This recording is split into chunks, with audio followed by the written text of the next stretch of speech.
नमस्कार साहित्य प्रेमियों, स्वागत है आपका मेरे YouTube चैनल माइलस्टोन एक्सप्रेशन पर। मैं वैष्णवी लेकर के आई हूँ फिर मिलोगी के आगे का एपिसोड। एकाएक बारिश बहुत तेज हो गई। पानी से बचने तीनों एक छज्जे के नीचे खड़ी हो गई। पूनम को पंकज से बात करने टेलीफोन बूथ भी जाना था। पूनम ने भीगा चेहरा चुन्नी की ओर से पूछते हुए बताया कि आज संडे उनकी छुट्टी होती है तो अपने पेरेंट्स के पास अमरावती में होते हैं। संडे शाम को मेरे कॉल का इंतजार करते हुए फोन के पास ही बैठे रहते हैं। जल्दी बूथ पर चलो यार। बारिश जरा कम हुई तो तीनों कीचड़ सनी चप्पलों से टेलीफोन बूथ तक पहुंचे। पूनम बूथ के भीतर अलग से बने कांच के एक साउंड प्रूफ केबिन के भीतर चली गई। फोन पर शर्माते हुए वो लगातार मुस्कुरा रही थी, लेकिन क्या बातें कर रही थी ये सुनाई नहीं पड़ा। बात करते हुए भी पूनम की नजर एक टक फोन का भुगतान बिल बनाने वाले डिस्प्ले स्क्रीन पर थी। सना और वसुधा ने पूनम को इतना लजाते कभी नहीं देखा था। सना कांच के चैम्बर की बाहरी दीवार से चिपक कर पूनम को देखते हुए गाने और घूम घूम कर नाचने लगी। भला है बुरा है जैसा भी है, मेरा पति तो मेरा देवता है। तेज बारिश की वजह से बूथ पर इन तीनों के अलावा चौथा कोई नहीं था। बूथ का मालिक ग्राहकों को प्राइवेसी देने के बाहर एक छोटे से शेड के नीचे लगी कुर्सी पर बैठा था। ग्राहक की बात खत्म होने पर वो डिस्प्ले स्क्रीन पर बिल चेक करने अंदर आता था। सना ने दुकान में घूम घूम कर नाचते हुए अचानक एक झटके से अपना हाथ सामने कर अंजलि बना ली। चुटकी भर सिंदूर से तू मौन सजा दे भर दे, कल क्या हो किसने जाना, सब कुछ आज अभी कर दे, पास आओ गले से लगा लो। पूनम बात खत्म कर कांच के उस कमरे से बाहर आई तो सना ने एक काल्पनिक थाली से उसकी आरती उतारी और कैमरे की दीवारों को घूम घूम कर देखने लगी और बिना एक शब्द कहे कांच वाले कमरे की चौखट पर सर नवाकर आनंद को फोन करने चली गई। लेकिन तभी बिना नंबर डायल किए दरवाजा खोल फिर बाहर आई और अपना हाथ खाली बढ़ाया।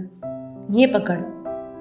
वसुधा ने उसकी मुड़ी उंगलियों को देखकर पूछा, क्या पकड़ूं? सना ने किसी तरह अपनी हंसी को दबाते हुए कहा, पूजा की थाल। वसुधा ने अपनी चप्पल निकालने का उपक्रम किया, भाग नौटंकी। सना हंसते हुए नंबर डायल करने लगी मगर बूथ का दरवाजा बंद नहीं किया। उसकी कोई बात वसुधा और पूनम से छिपी नहीं थी और ये दोनों भी आनंद को अच्छी तरह से जानती थी, सो किसी को कोई संकोच न था। जैसे चार दोस्त साथ थे। हालांकि पूनम और वसुधा को आनंद की आवाज सुनाई तो नहीं दे रही थी। फोन का रिसीवर पकड़ी सना रुक रुक कर आनंद से जो पूछ रही थी वो बता रही थी। उससे बातचीत का अंदाजा हो रहा था। क्या कर रहा है तू? क्या दिन भर पढ़ते पढ़ते बोर नहीं होता? सीए बनने के लिए ऐसे हड्डियां मत गला, मैं कम पैसों में गुजारा कर लूंगी। मेरे पार्लर का खर्चा उठाने तो क्यों रात दिन भर किताबों में आंखें फोड़ रहा है? तू मॉडलिंग कर ले यार। इतना हैंडसम बंदा ऑफिस में सुबह के 9 बजे से शाम को 6 बजे तक जवानी बर्बाद करे, अन्याय है यार।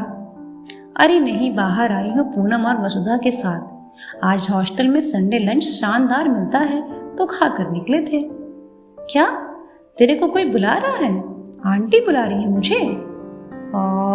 मैं तो उस दिन समझ गई थी मैं आंटी को पसंद आ गई। चल ठीक है, तू पढ़ ले। मैं तो एग्जाम के 2 दिन पहले ही पढ़ना शुरू करती हूँ। यदि 2 पेपर में 4 दिन का गैप मिलता है तब भी मैं आखिरी के 2 दिन ही पढ़ती हूँ। हाँ, एकदम सही बोला। मेरे ज्यादा नंबर आ गए तो इतने दिनों का रिकॉर्ड खराब हो जाएगा। शैंकी तो मेरे से भी कम लाता है। चल तू पढ़। अच्छा, तूने शैंकी को फोन किया था? अब वो नागपुर नहीं आने वाला तुम लड़कों के पास? हाँ, चल बाय। पूनम और सना ने बाहर निकलकर दुकान वाले को बिल पे कर दिया। बारिश से नहाई सड़क पर चलते हुए वसुधा को ख्याल आया कि आज संडे को वो भी शिलांग में अपने घर पर होगा। उसने बताया था कि उसके घर के सामने चीड़ के 2 ऊंचे पेड़ हैं। वसुधा की कल्पना में उन पेड़ों की टहनियों में अक्सर बादल के टुकड़े फंस जाते हैं, जैसे नीरज भैया की पतंग घर के सामने के मूंगा पेड़ में फंस जाती थी। आशीष के घर के सामने के उन चीड़ के पेड़ों पर बारिश निथरती नहीं बल्कि धुआं सुलगती होगी। उसने बताया था कि ऊंची पहाड़ी पर बने उसके घर तक ऊपर जाने को पगडंडी है। वो लोग अपनी कार नीचे कहीं पार्क करते हैं। यदि मेरे पास उस घर का टेलीफोन नंबर होता तो मैं किसी भी हाल में आज खुद को टेलीफोन बूथ पर रोक नहीं पाती। चाहे उसकी एक हेलो सुनकर फोन रख देती, मगर कॉल जरूर करती। सना, वसुधा और पूनम हल्की बारिश में भीगते हुए सड़क के किनारे किनारे चल रही थी। गीली सड़क पर तेजी से गुजरते वाहनों की हेडलाइट की चमचमाहट आती जाती रही। कार, बाइक सड़क में जमा पानी उछालते गुजर रही थी। ये बरसात सिर्फ मुझे उदास लग रही है या पूनम और सना को भी? वसुधा ने उन दोनों के भीगे चेहरे देखे जो खुशी से दमक रहे थे। सच भी है, पूनम और सना के जीवन में सब कुछ अच्छा चल रहा है, तो वो मेरे लिए क्यों इतना परेशान रहे? कुछ दुख इतने निजी होते हैं जितना एग्जाम में मिला रोल नंबर। बीकॉम का आखिरी साल, एग्जाम पास आ गए। पूनम की शादी की डेट एग्जाम के बाद निकलेगी। माँ ने वसुधा को एमकॉम वर्धा से ही करने को बोला, क्योंकि इतने ही लड़के वालों को हॉस्टल में रहकर लड़की से शादी के बाद नहीं बढ़ानी। बाबा ने 2-3 जगह वसुधा की तस्वीरें भेजी। बायोडाटा और फोटो पसंद आने के बाद जब उन्हें पता चला कि लड़की हॉस्टल में रह रही है तो शादी से इनकार कर दिया। चाची को ये जानकर हार्दिक प्रसन्नता हुई। चाची बातों बातों में दादी से कह देती, अम्मा मैं तो आशी को हॉस्टल नहीं भेजूंगी। आशी को जो पढ़ना है वर्धा में ही पढ़ लेगी। हॉस्टल में तो लड़कियां रात रात भर बाहर रहती हैं। घर के भेजे पैसों से पूरे खर्च नहीं होते। हर दिन नई सैंडल, बैग, कपड़े चाहिए कॉलेज में पहनने के लिए। खर्च निकालते फिर उल्टे सीधे काम करती हैं और अपने शौक पूरा करती हैं। बड़े शहरों में जितने ऊटपटांग कपड़े पहनती हैं ना, सब हॉस्टल में रहने वाली लड़कियां हैं। नागपुर की एक कॉलोनी वालों ने अपने एरिया के गर्ल्स हॉस्टल गलत सलत धंधों के कारण बंद करवा दिए। शहर भर के आवारा हॉस्टल के राउंड मारते थे, जिससे कॉलोनी का माहौल गंदा हो जाता। चाची हॉस्टल की लड़कियों का चरित्र हनन जानबूझकर करती ताकि वसुधा बदनाम हो। वसुधा सोचती कि बाबा और माँ चाची जैसे रिश्तेदारों की कद्र करते हुए अपने बच्चों का मन मार रहे हैं। जब मेरा कहीं कुछ अफेयर नहीं है तब भी वो बदनाम करने से बाज नहीं आ रही है। नीरज भैया की इंजीनियरिंग भी इस साल खत्म हो रही है। हर सेमेस्टर में बैग लग लग कर 4 साल की इंजीनियरिंग 5 साल में पूरी कर रहे हैं। नीरज यदि नागपुर में नहीं रहेगा तो वसुधा का नागपुर में अकेले रहने का सवाल ही नहीं पैदा होता। माँ ने वसुधा की बैंक की कोचिंग पर खर्चों का रोना लेकर मना कर दिया, मगर नीरज भैया इंजीनियरिंग का लास्ट पेपर होते ही 6 महीने का कंप्यूटर कोर्स करने मुंबई जा रहे हैं। माँ को अब जल्दी से वसुधा की शादी करनी है। वर्धा में रहेगी तो लड़के वाले जब चाहेंगे तब देखने घर आ सकते हैं। पड़ोसी जगमोहन भागरे की बेटी भावना हॉस्टल पढ़ने गई थी। जॉब लगते ही अपनी पसंद के किसी लड़के से शादी कर ली और शादी के बाद घर वालों को फोन करके बता दिया। जगमोहन भागरे की बेटी ने दूसरी जात के लड़के से जिस दिन शादी की थी उस दिन से 3 दिन तक दादी को बुखार रहा। बात बात पर बाबा से कहती, देखो तो जगमोहन की बेटी कैसे सीधी सादी पुट्टी थी, उधर हॉस्टल जाते ही उसके रंग बदल गए। भगवान से मनाती हूँ कि कब वसुधा के एग्जाम हो और कब वो घर आए। अभी वसुधा रूम में बैठी एक उपन्यास पढ़ रही थी कि उसने बाहर देखा पूनम अपने मुंह पर हाथ रखे हंसती हुई दौड़ दौड़कर पीछे वाले कॉरिडोर में झांक रही है और फिर मेरा वापस मेज की तरफ दौड़ रही है। वसुधा बाहर निकलती तो पूनम ने होठों पर उंगली रख चुप करने का इशारा किया और हंसते हंसते उसके कंधों पर गिरने लगी। अरे बताएगी क्यों हंस रही है? पूनम हाँफ रही थी। अरे बाजू वाली विंग में 702 रूम की 2 साउथ इंडियन सीनियर लड़कियां पद्मजा और राशि को जानती है ना। अभी उन दोनों रूममेट का जोर जोर से तेलुगु में झगड़ा चल रहा है। अपनी सना झगड़ा सुनने के लिए दरवाजे से चिपक कर खड़ी थी। दोनों तेलुगु में जाने क्या क्या चीख रही थी, समझ ही नहीं आया। सना ने झगड़े की जड़ तक पहुंचने के लिए बहुत कोशिश की, मगर समझ में नहीं आया। पंजा चिल्ला रही थी, राश्री बीच बीच में रुआंसी भी हुई। अब जब सना को एक शब्द भी पल्ले नहीं पड़ा तो उनके बंद दरवाजे के बाहर खड़ी होकर आसमान की तरफ उंगली दिखा दिखाकर मुंह बना बनाकर गुस्से में होंठ हिलाते हुए बिना आवाज निकाले लड़ने की एक्टिंग कर रही है। यदि दोनों में से किसी ने भी दरवाजा खोला ना तो सना का बैंड बजा देंगी। जा झांकना। वसुधा कॉरिडोर की तरफ गई तो सना मूक फिल्मों की तरह बेआवाज गुस्से में हाथ हिला हिलाकर आंखें फाड़कर होंठ हिलाकर लड़ रही थी। बंद दरवाजे के बाहर जोर जोर से लड़कियों का तेलुगु स्वर बाहर सुनाई दे रहा था। पंजा का लड़ाकूपन हॉस्टल में सभी को मालूम था। यदि उसको सना की इस हरकत का पता चल जाए तो वो सना का हॉस्टल में रहना मुश्किल कर सकती है। वे सोच वसुधा को सना की चिंता हुई।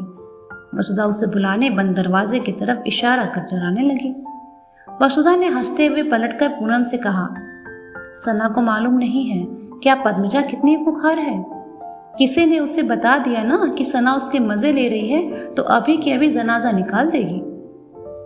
तभी रूम नंबर 702 का दरवाजा खुलने की आवाज आई तो वसुधा और पूनम सर पर दौड़ते हुए भाग गए। दरवाजा इतना यकायक खुला कि सना को भागने का वक्त ही नहीं मिला। सना रूम नंबर 702 के सामने से सर झुकाकर अपने कमरे की तरफ ऐसे चली जैसे वो बेचारी तो इस कॉरिडोर से गुजर रही थी। तीनों दौड़ते दौड़ते रूम नंबर 203 में पहुंचते ही एक दूसरे पर गिरते पड़ते हंसने लगी। सना को पछतावा हुआ, यार लड़ाई जल्दी खत्म हो गई। ऐसा तो नहीं कि अभी इन्होंने सिर्फ ब्रेक लिया है और थोड़ी देर के बाद लड़ाई दोबारा शुरू हो जाए। पूछकर आऊं क्या कि हम लोग सो जाए ना, अब तुम लोगों का बचा तो नहीं है। यार तेलुगु में क्या बोल रहे थे, बहुत कोशिश की समझने की। ये लोग आधा घंटा और लड़ते तो मैं कुछ कुछ समझने लगती। टॉपिक क्या था कुछ पल्ले नहीं पड़ा। राजश्री कमजोर पड़ रही थी, पद्मजा हावी थी। सुनना इनकी लड़ाई का ये सेमीफाइनल था या फाइनल। शैंकी होता तो तेलुगु समझ जाता, वो साउथ की फिल्में बहुत देखता है। पूनम ने सना को झड़का, मेस में तू भी हमेशा तेलुगु फिल्में देखती है क्या? मतलब जब आज जरूरत पड़ी है तो एक शब्द नहीं समझ में आ रहा है। मेरा भाई भी एक्शन की वजह से तेलुगु फिल्में देखता है। आज पद्मजा और राजश्री के बीच तेलुगु फिल्मों का एक्शन शुरू होने ही वाला था कि दरवाजा खुल गया। क्या मजा आता जब दरवाजा खुलता और तू उन्हें एक्टिंग करती मिलती। मैं और वसुधा तो दरवाजे की आवाज से बिना पलटे ही भाग गए। सना हंसते हुए अचानक दार्शनिक हो गई। यार यहाँ हॉस्टल में कितना मजा आता है। कुछ महीनों में पूनम की शादी हो जाएगी, वसुधा वापस वर्धा चली जाएगी, तो मैं यहाँ अकेले क्या करूँगी। आनंद सीए की पढ़ाई के लिए दिल्ली चला जाएगा। मैं तुम लोगों के बिना यहाँ अकेले रह ही नहीं पाऊंगी यार, मर जाऊंगी। तीनों देर तक चुप रहे, लिपटे रहे। इन 3 सालों में पहली बार सना की आंखें नम हुई थी। जो घटना होकर रहेगी उसे फिर चुपचाप स्वीकार करना होता है। हॉस्टल छूटेगा ही, सबको यहाँ से ऐसे बिछड़ना है जैसे मधुमक्खी की छत्ते पर पत्थर फेंका गया हो। क्या समय का चक्र कोई थाम पाया है? क्या ऐसा हुआ है कि समय की गति थम जाए? यदि सूरज डूबना भूल जाए तो वो ट्रेन कभी अकोला तक ना पहुंचती, चलती ही रहती। 2 प्रेम भरे दिलों ने ऊंची आवाज में आसमान तक गुहार लगाई थी कि सूरज चांद थम जाओ। दिन और रात का सिलसिला चलता रहेगा, तारीखों के पन्ने पलटेंगे और हर साल इस हॉस्टल में सुख दुख के धागों से बंधे दिल बिछड़ेंगे। आखिर ये दुनिया भी तो एक हॉस्टल ही है, जहाँ एक दिन लोग एडमिशन लेते हैं और उम्र भर का सिलेबस पूरा होते ही चले जाते हैं। रूम नंबर 702 में मचे घमासान के थोड़ी ही देर के बाद सना हेयर रिमूवल वाला वैक्स का बड़ा डब्बा कपड़े की पट्टियां लिए कॉरिडोर में इधर उधर घूम रही थी। वैसे भी संडे का पूरा हॉस्टल ब्यूटी पार्लर बन जाता है। कोई चेहरे पर सफ़ेद पैक लगाए घूम रहा है, कोई वैक्सिंग करवा रहा है। दूसरे की वैक्सिंग करने जैसा उबाऊ काम पूरे हॉस्टल में सिर्फ सना ही कर सकती है। पूनम ने कई बार उसको डांटा भी। इन लोगों को मालूम है कि सना मना नहीं करेगी, इसीलिए तेरे को पकड़ते हैं। अभी तो विजया की भी वैक्सिंग करके आ रही है। तेरे को उसकी मदद करने से पहले सोचना चाहिए था। उसके पास स्कूटी है, उस दिन रोड में तेरे बाजू से स्कूटी से निकल गई, चाहे तो लिफ्ट दे सकती थी। क्या जरूरत है ऐसे लोगों की मदद करने की? सना ने उंगलियों में लग गई वैक्स के चिपचिप को एक गंदे कपड़े से साफ करते हुए कहा, अरे यार जाने भी दे उसको, वो जाने। देख मेरे मन से यदि बन पाता तो मैं कर पाती हूँ। चल जाकर देखा। प्रतिभा दीदी के बालों में विजया ने हेयर स्टाइल बनाई है, सामने से पफ है, पीछे से फ्रेंच नॉट है। लास्ट मंथ किसी मैगजीन में छपी थी वो स्टाइल। विजया ने सिर्फ फोटो देखकर बना ली है यार। वाटर कूलर से अपनी बोतल भरकर दरवाजे के बाहर से जाती रेवा सना की बात सुनकर हंसी। सना के लक्षण पढ़ाई लिखाई के हैं नहीं, पार्लर ही खोले कि देखना। सना खुश हो गई। बिल्कुल, मेरा पार्लर बहुत चलेगा। आज लक्ष्मी दीदी जब झाड़ू पोछा करने आई थी तो मैंने वही विजया वाली हेयर स्टाइल उन पर भी बनाई थी। जा देखना, विजया से ज़्यादा अच्छा बनाई हूँ कि नहीं मैं। रेवा ने मुंह मिचकाया। तूने अपनी कंघी से लक्ष्मी दीदी के बाल बना दिए? वो काम पर आते हुए तो कंघी लेकर नहीं आई होंगी। सना बोली, तो क्या हुआ, वो मुझे बहुत प्यार करती हैं। मेरे लिए उनके बगीचे के अमरूद लेकर आती हैं। अपनी कंघी से उनके बाल बनाने में क्या प्रॉब्लम है? यही ना कि वो गरीब हैं। रेवा ने हिकारत से जवाब दिया, वो तेरे साथ ऐसा करके अपना स्टैंडर्ड बढ़ा रही हैं और तू अपनी कंघी से उसके बाल बनाकर अपना स्टैंडर्ड गिरा रही है। क्यों पूनम, एम आई रॉन्ग? सना ने हाथ जोड़े। रेवा, प्रायश्चित के लिए मैं क्या करूं? जहर खा लूं? बाजार से अमरूद खरीद कर लौटा दूं या फिर उनकी चोटी खोल कर आ जाऊं? रेवा ने एक कड़ी नजर सना पर डाली और अपने कमरे में चली गई, जहां वसुधा अपने नाखूनों पर करीने से नेल पेंट लगा रही थी। सना को मालूम था कि यदि रेवा ने उसे पलटकर जवाब नहीं दिया तो रूम में जाकर वसुधा से जरूर बुराई करेगी। बाहर दीवार से चिपकी सना हंस हंसकर रेवा का बड़बड़ाना सुनने लगी। वसुधा यार, सना काम वाली बाई लक्ष्मी की चोटी बना रही है। हम जैसा बिहेव करते हैं हमारा फ्यूचर वैसा ही बनता है। पूत के पांव पालने में कहावत सुनी होगी ना यार। आप नौकरों के संग बराबरी से बैठकर उनकी कंघी कर सकते हो। कुछ तो क्लास मेंटेन रखो अपना। भगवान जाने इस इंटेलिजेंट आनंद ने इस गंवार में क्या देख लिया, कहाँ वो और कहाँ ये। सना हंसते हंसते जमीन पर बैठ गई। तभी हॉस्टल के बाहर से आती किसी बारात के बैंड्स के आवाज से सना अपने रूम में दौड़कर घुसी। पूनम, चल चल बारात देखते हैं बाहर। चल चल उठ, रेवा का गाली गलौज बाद में भी सुन सकते हैं। बैंड की तेज आवाज से वसुधा भी बाहर आ गई। सना, वसुधा, पूनम और कई लड़कियां गलियारे से होते हुए बाहर दौड़ी। कश्यप मैम, लक्ष्मी दीदी, सरस्वती दीदी, चंदू भैया, गार्ड भैया सहित सभी लड़कियां पोर्च में खड़ी बारात की आतिशबाजियां देखने लगी। तो दोस्तों, ये था उपन्यास फिर मिलोगी की आज का हिस्सा। मैं वैष्णवी मिलती हूँ आपसे अगले एपिसोड में। तब तक जुड़े रहिए और महसूस कीजिए इस अद्भुत कहानी की हर धड़कन को।